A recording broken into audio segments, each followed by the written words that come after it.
अस्सलाम वालेकुम, this is Zeeshan इनाम फ्रॉम बिज एडवाइस कंसल्टिंग। आज मैं सबसे पहले तमाम व्यूअर्स का बहुत शुक्रिया अदा करना चाहूंगा क्योंकि लास्ट वीडियो को जिस तरह से आप लोगों ने पसंद किया और उससे रिलेटेड हमारे पास क्वेश्चंस आए तो हमें इस बात का अंदाजा हुआ कि आप लोग हमारी वीडियोस में बहुत इंटरेस्ट ले रहे हैं और हमारी वीडियो से आप लोगों को बहुत फायदा पहुंच रहा है। उस वीडियो से जिसमें हमने बात की थी कि एक एंटरप्रेन्योर क्या गलतियां कर रहे हैं जिसकी वजह से बहुत अच्छे स्टार्टअप्स भी बंद हो जाते हैं। एक कॉमन क्वेश्चन लोगों ने हमसे पूछा और वो ये था कि एक एंटरप्रेन्योर और एक बिजनेसमैन में क्या बेसिक डिफरेंस है। तो आज हम इसी टॉपिक पे बात करने जा रहे हैं। इसमें अगर मैं इसकी कोर डेफिनेशन बताऊं तो हम ये कह सकते हैं कि एक एंटरप्रेन्योर वो शख्स होता है जो मार्केट में किसी भी किस्म के गैप या प्रॉब्लम को आइडेंटिफाई करता है और उसका कोई सोल्यूशन लेके मार्केट में उसको बिजनेस मॉडल में कन्वर्ट करके इंट्रोड्यूस करवा देता है। तो इस ऐसे शख्स को या ऐसे बिजनेस आइडिया को हम एंटरप्रेन्योरल आइडियाज कहते हैं या एंटरप्रेन्योर कहते हैं। बट अगर मैं इसको एक्सप्लेन करूं तो मैं ये कहूंगा एक शॉर्ट वे में कि बेसिकली एंटरप्रेन्योरशिप एक माइंडसेट का नाम है। माइंडसेट से मुराद ये है कि एक आम बिजनेसमैन जिस चीज को एज ए चैलेंज देख रहा होता है या हर्डल या ऑब्स्टिकल देख रहा होता है उसी चीज को एक एंटरप्रेन्योर अपॉर्चुनिटी की नजर से देखता है, क्योंकि उसका काम ही ये होता है कि वो किसी प्रॉब्लम को, किसी ऐसी चीज को जो मार्केट में कोई गैप क्रिएट कर रही हो उसको सॉल्व करके और उसको एक बिजनेस मॉडल की शक्ल दे देता है। तो हम ये कह सकते हैं कि एक एंटरप्रेन्योर जो होता है वो शख्स होता है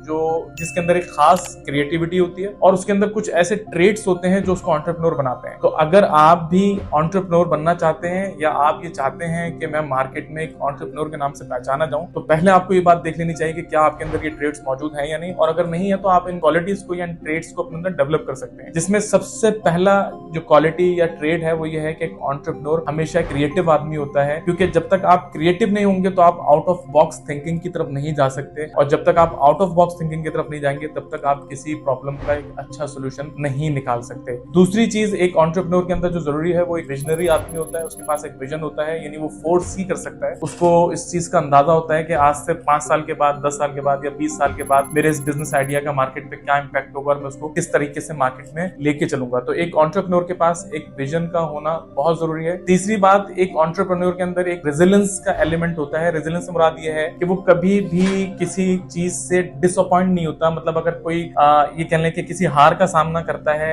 या कोई ऐसा एक्सपेरिमेंट जो सक्सेसफुल नहीं होता तो वो कभी भी उससे डिसअपॉइंट नहीं होता, बल्कि वो ट्राई और फिर ट्राई करता रहता है और फाइनली कहीं ना कहीं जाके उसको वो सोल्यूशन मिल जाता है जिसके लिए वो काम कर रहा होता है। Last but not the least, हमेशा एक चीज जो कॉमन होती है हर एंटरप्रेन्योर के अंदर वो होती है कि वो हमेशा पैशनेट होता है। क्योंकि जब भी आप कोई एक यूनिक, कोई क्रिएटिव चीज मार्केट में इंट्रोड्यूस करवाने जा रहे होते हैं तो वहां एक बहुत इंपॉर्टेंट एलिमेंट की जरूरत होती है और वो होती है मोटिवेशन। और मोटिवेशन आपको हमेशा आपके पैशन से मिलती है। तो मैं कहूंगा कि अगर आप मार्केट में एज ए एंटरप्रेन्योर अपने आप को इंट्रोड्यूस कराना चाहते हैं तो देखिए कि क्या ये क्वालिटीज आपके अंदर हैं। अगर नहीं है तो ये क्वालिटीज आप अपने अंदर डेवलप कर सकते हैं और उसके बाद फिर आप मार्केट में एक सक्सेसफुल एंटरप्रेन्योर बन सकते हैं। इस वक्त बहुत सारे ऐसे नाम हैं जिनको मैं लेके आपको बता सकता हूं। अगर हम अपनी पाकिस्तानी इंडस्ट्री में बात करें तो सबा गुल हमारी एक फीमेल एंटरप्रेन्योर जिन्होंने फैशन इंडस्ट्री के अंदर एक बहुत छोटी सी क्रिएटिविटी लाके और पूरी उस इंडस्ट्री को रेवोल्यूशनाइज किया। तो इस तरह की बहुत सारी एग्जांपल्स हैं जिनको आप स्टडी करें तो आप समझ सकते हैं कि एंटरप्रेन्योर बनने के लिए कोई बहुत बड़ी रॉकेट साइंस की जरूरत नहीं है, बट जो एक इंपॉर्टेंट एलिमेंट है वो है क्रिएटिविटी, आपका